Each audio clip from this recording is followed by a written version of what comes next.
Right, let's get on with this week's special show. Yes, I think it's fair to say this time of year we're all feeling the pinch. You know, we've blown a huge amount of wageness on the lovely summer holiday. Maybe those tickets to the Stone Roses that you just got hold of, well done for that.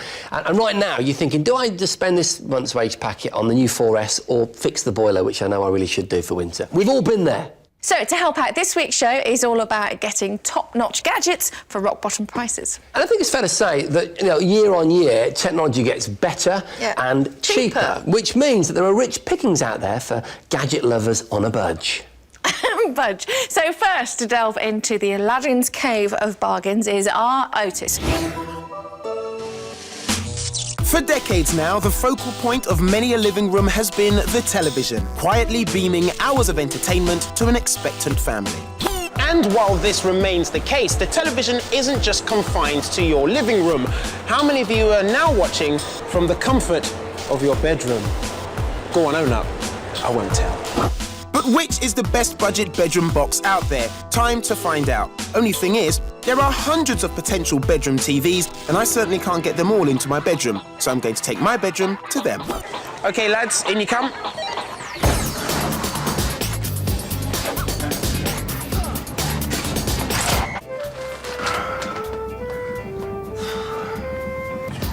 My plan was simple, to recreate my own bedroom in the middle of Merry Hill Shopping Mall, which had tech shops aplenty within spitting distance. Before I'd come out, I'd measured the dimensions so I could match the angles and distances. This would ensure I'd be giving the TVs a realistic test. I'd even brought some pictures from home. If I angle it so that he faces the bed. This really was an inch-perfect recreation down to the finest detail.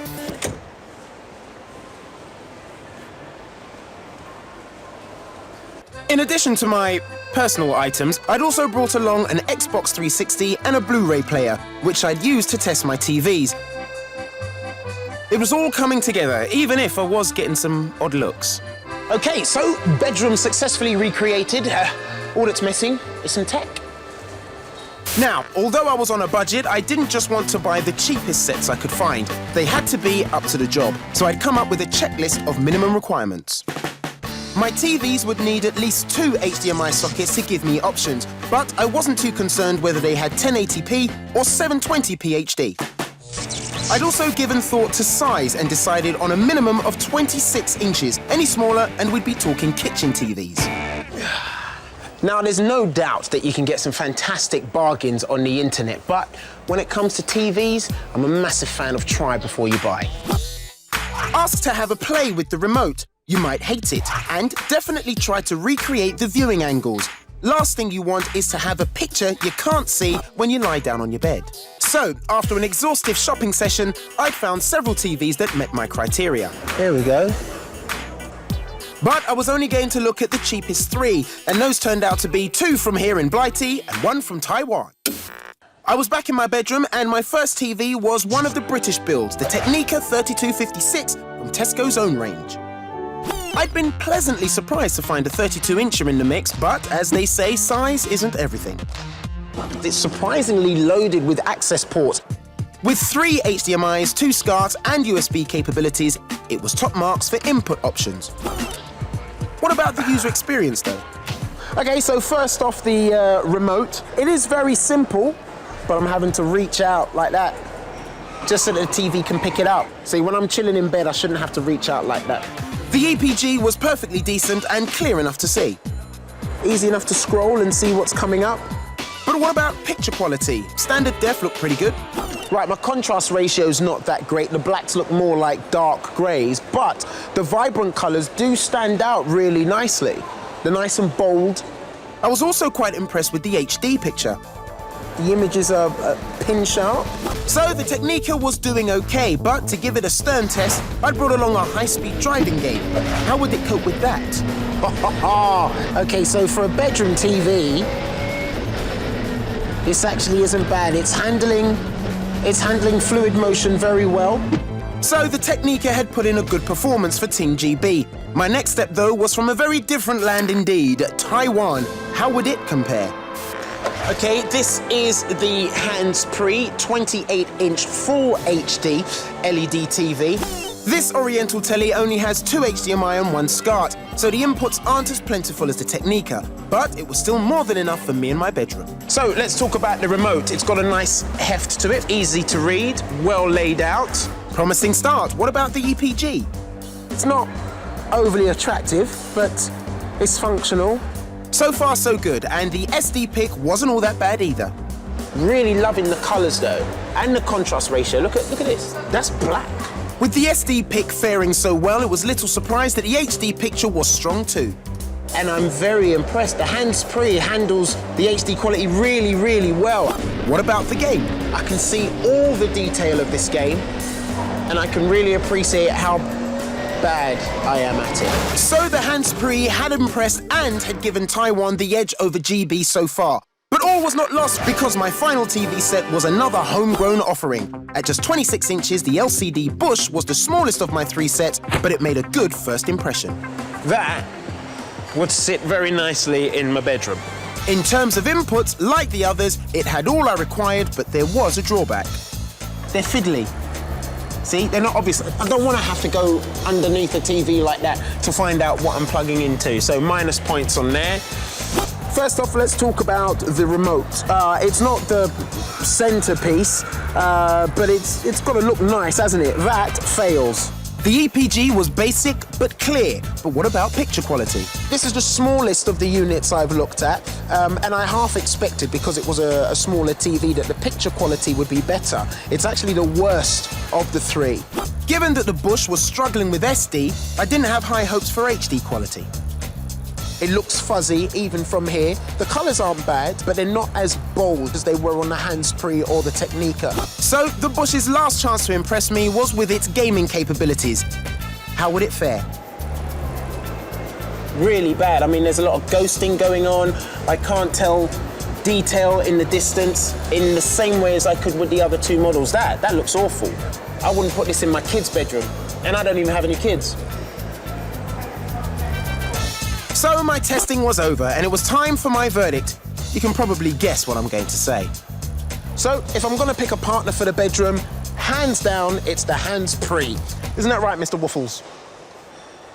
So here it is, guys, the hands-free for its price, and what you get, it's a real good bargain. It is, isn't it? And also, it looks good, because you don't want a big, ugly television. You don't. in your I love it. bedroom. I'm really pleased to have sort of discovered this now. I think it's great, really useful. Because in your bedroom, I don't know about you, if you've got kids, actually, you want something that's nice in there, because it's the one place that they don't go. A little bit smart.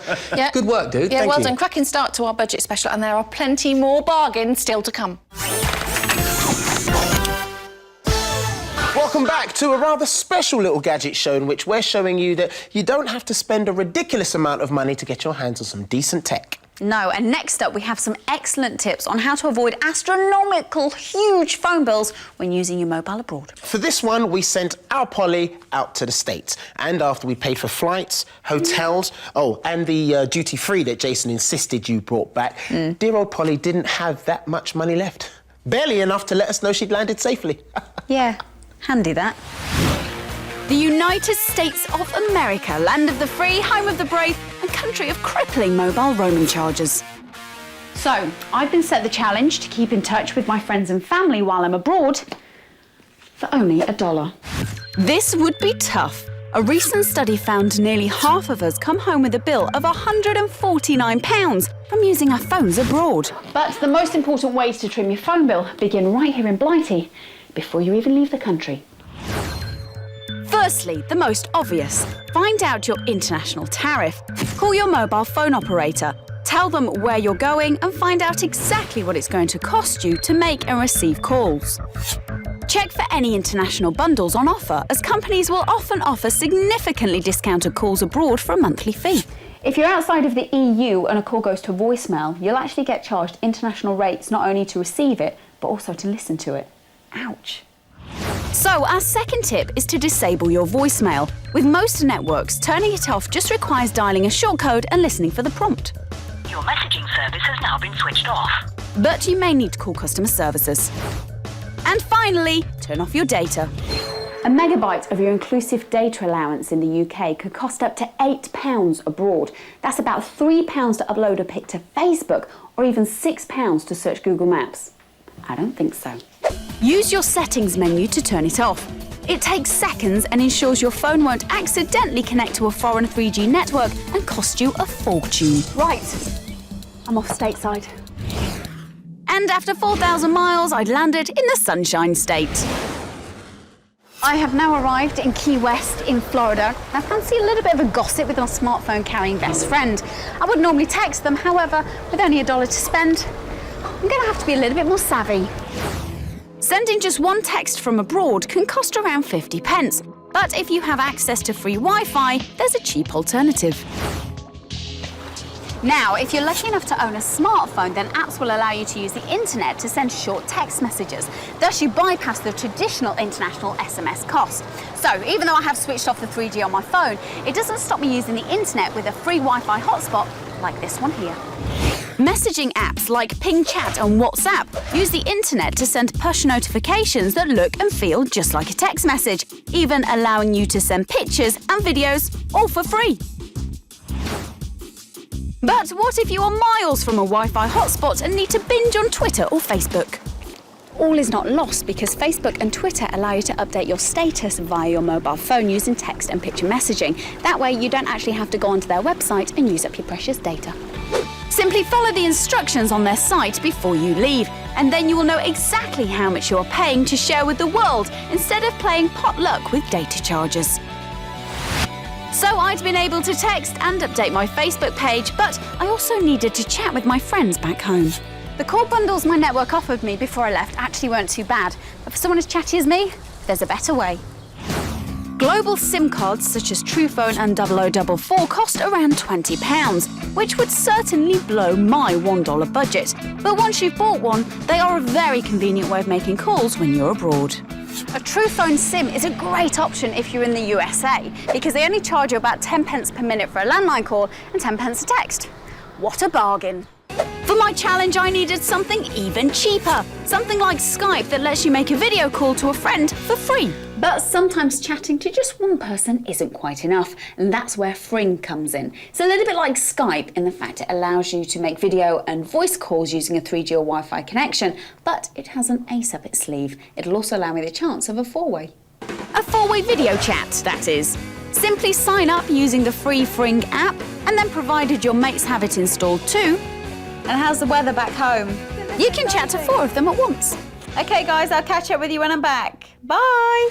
Isn't it outrageous how you can still get charged the earth from just using your data abroad? It is. I mean, networks have actually started to put caps on them, so there's only a certain amount of money you can spend while abroad to stop extortionate bills from happening. And they're trying to get the costs down slowly, but it's still quite expensive. Yeah. What if you're calling America from the UK? Is there anything you can do there? I found an app called Rebtel, which works on Apple, BlackBerry, Android and PC, and literally cuts your international call cost by about 98%. Wow. I know, it's absolutely fantastic. It works very similar to the likes of Skype, where you put credit on there. So say you put £10 credit on Rebtel, you'll get about 1,010 minutes to call American mobiles or American landlines. Wow, good tip. Yeah. If this week's show has got you thinking about how you could trim a buck or two off your monthly spend, then why not check out our website at channel5.com/Gadget Show, where we've put together our definitive rundown of the best money-saving and money-making apps and websites. Our top 50, in fact. Check it out. It could prove to be a very lucrative way to spend your time. Susie, you know I'm a big gaming fan, a huge supporter of the gaming industry, but there was one thing about, especially the blockbuster titles, that I've always felt a little bit uncomfortable with, and that's the price. Yeah, you are right, because some top-title console games can cost between £40 and £50, can't they? Which can make gaming a really expensive hobby. Absolutely. And now, with the gaming environment changing so much in the last few years, there are some very inexpensive and sometimes cheap games out there that offer a great experience, especially, say, Facebook games, pocket money games that you get for your mobile phone. And I'm interested to ask the question, can the thrills and spills that we normally associate with blockbuster titles on consoles and PCs now be achieved for a lot less money? Consoles these days are all about being the biggest, the best and the most powerful. But as big as gaming has become, if you want to get your game face on with the likes of these, you're going to need some serious dosh. Gamers in the UK spend £3.6 billion a year on console games alone. That's a lot of gold coins. But what if you want your gaming thrills and spills, but don't want to blow your budget?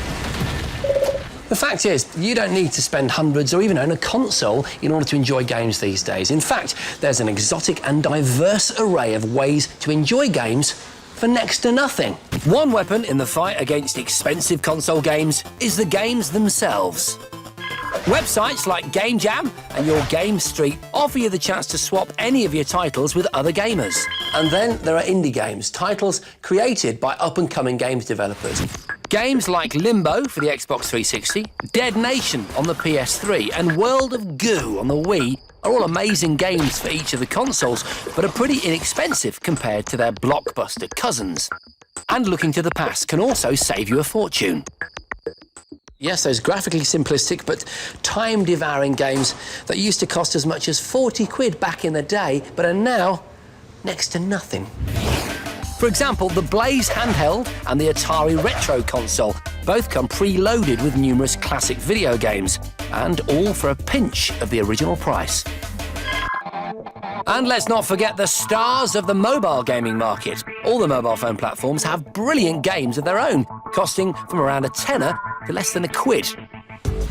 But if you want a guaranteed source of gaming for absolutely nothing, it's time to boot up your internet browser. Nowadays, browser-based games are a force to be reckoned with. Titles like Age of Empires, Battlestar Galactica, and now even Angry Birds for free as part of Google Chrome. Games have even invaded the social networks, on Facebook, for example, where Farmville took the world by storm. Well, all kinds of inexpensive and sometimes completely free gaming options are everywhere. But how does cut pricing gaming stack up against the real deal? To find out, it's off to the lab. And the question was this: would the brain of someone playing a cut-price budget game be just as stimulated as when playing a full blockbuster title? And for this test, I need 3 human guinea pigs enter these 3 meek, timid creatures. These strapping lads are players from the Worcester Warriors rugby squad. I'd lined up 6 games, 3 full-priced blockbusters and 3 cheap alternatives. And the challenge was simple. Could I prove that gaming on a budget can be just as thrilling as playing the latest sophisticated titles? But for that, I'd need some help. And so I drafted in brain expert Athan to set up a rather probing piece of kit. It's actually a sensor on my forehead that measures the brain waves. Brain states, things like alertness, anger and boredom, are created in the brain by networks of millions of tiny neurons, all activating at once and in very specific patterns. Athan's mindset headgear is designed to probe the brain and recognise 2 patterns in particular: attention and meditation. Excitement is shown as high readings on both the tension and meditation dials, although a meditation reading that is too high could suggest the subject is bored or disinterested. I'm going to go and get the rubber gloves on and get you set up for your brain stuff. First up was James, with a premium title, Forza 4 on the Xbox 360. Now look at that, the attention goes straight up as soon as you focus on the back of the next car. She's trying to concentrate really hard, so the meditation levels are going very high. Followed by the slick but cheap iPhone racing game, Real Racing 2. Gets past this area, you start to hear the squeal of rubber from his tyres. And amazingly, our readings showed that James was more engaged with Real Racing 2. Much more stimulated, look at this. Here you go, George. Next up was George, with the much-hyped blockbuster game Uncharted 3. Instantly, both these gauges fly into action.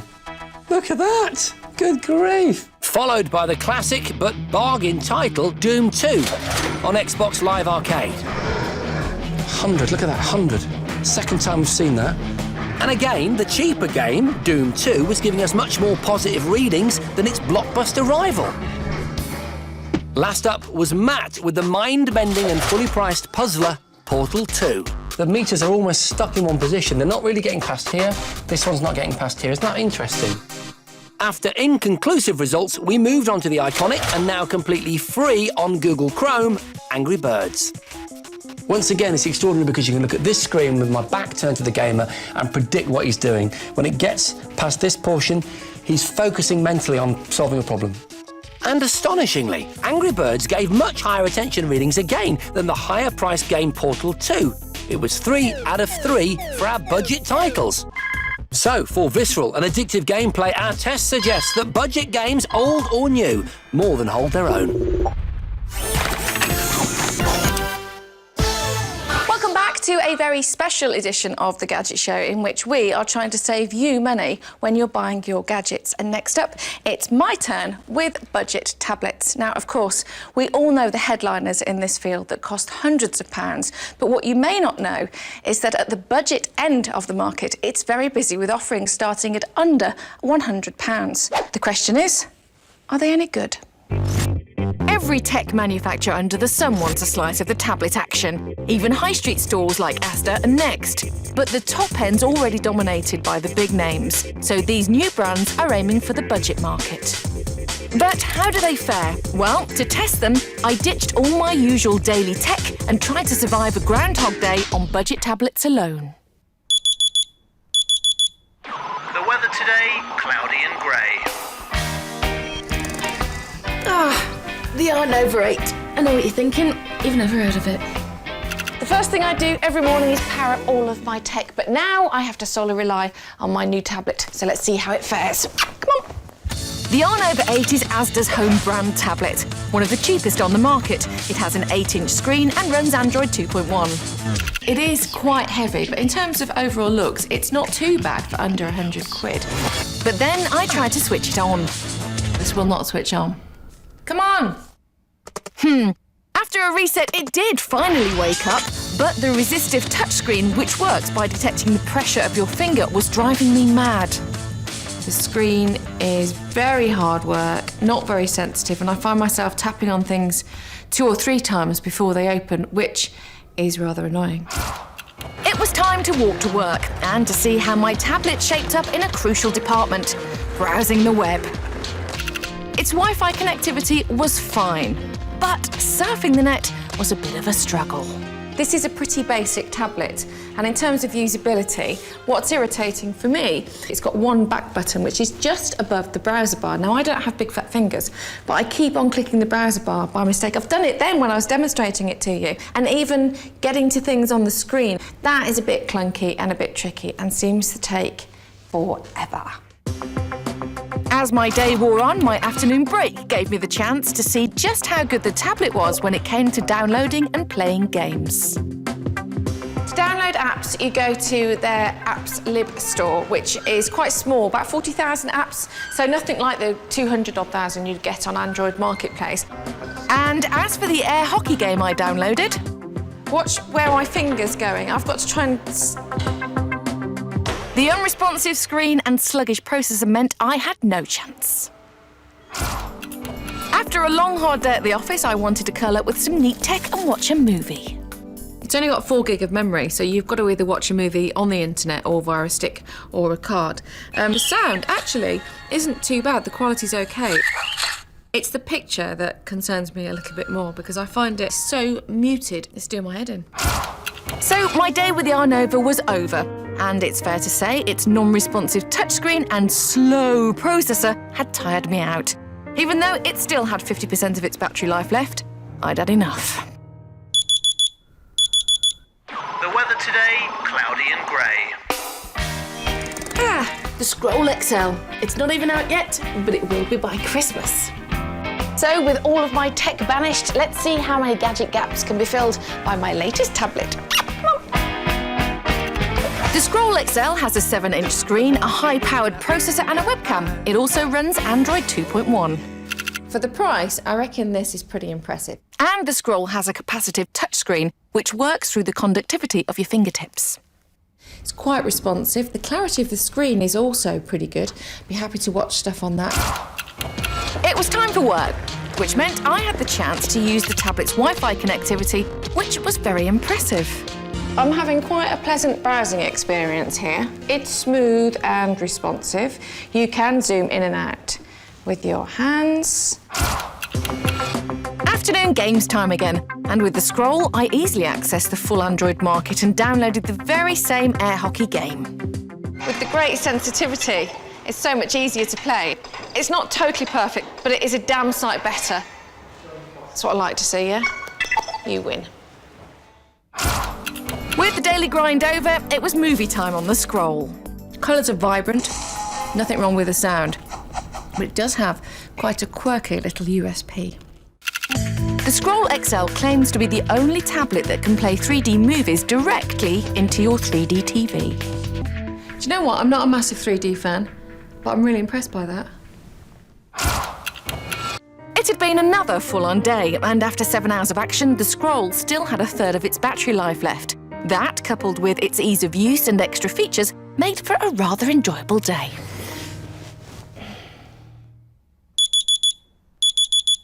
The weather today, cloudy and grey. The AndyPad Pro, another newcomer to the tablet market. And with no other tech available, let's see what this budget tablet can do. The AndyPad Pro is the most expensive cheap tablet in my test. It runs Android 2.3 and has a 7-inch capacitive touchscreen with cameras front and back. I know it's hard to take a piece of technology called AndyPad seriously, but this is worth a look. The screen is fairly responsive. I do think there's probably a little bit more lag on this than there was on the Scroll, though. I was en route to the office again, where the AndyPad Pro offered good Wi-Fi and Bluetooth connectivity, and a very useful design feature. Now, I've just been playing with the internet, and one thing that I found that I really like is the back button is outside of the touchscreen, so that's pretty handy. During my afternoon break, I wanted to play a quick game, but as Android Market isn't available on the AndyPad Pro, I snapped up a driving game on the independent app marketplace GetJar. Come on! This was the best gaming experience of the 3 tablets, thanks to a sensitive accelerometer and a high-powered processor. Have I made it? Yes! Second. Room for improvement, but on the podium. Another day of graft had ended with more popcorn and another movie. So one of the advantages that the AndyPad has over... Well, the pause button won't work when I'm trying to talk to you. Has over the other 2 devices is that it's got 16 gig of memory, so you could store your favourite movie in here. The sound quality is actually pretty good. In terms of colour, there's quite a lot of depth, so it's very, very watchable. But the AndyPad's battery life didn't fare so well. After just 5 hours, it was completely dead. The price you pay for a high-powered processor. But which of these 3 tablets would be my winner? Good night. So, my friends, this is my favourite, the Scroll XL. Let's just start by saying it is not comparable to the headliners in the tablet market, OK? But if you've only got around about 100 quid and you want the basic experience, then this is a good one to choose. However, the Amazon Kindle Fire is about to come out and will probably be about £150. It could be really special. If you believe the hype, that could smash this market. Talking of smashing things, I've got a really interesting little gadget to show you here. It's called Eyeballs. Jason, seriously? Well, it looks silly. It looks absolutely ridiculous, doesn't it? Oh, look, I've dropped my £500 tablet. Look at that. Go for it. Just chuck it around. I know it feels counterintuitive. Throw that 500 quid worth of top tech around. Susie, give it some. Give it some. Chuck it in the air. You've tripped over on the pavement. Up it goes. Oh, I say, that is good. So, I think it's so clever and so cheap. And it's called Eyeballs. Eyeballs. And they're hard balls. Oh!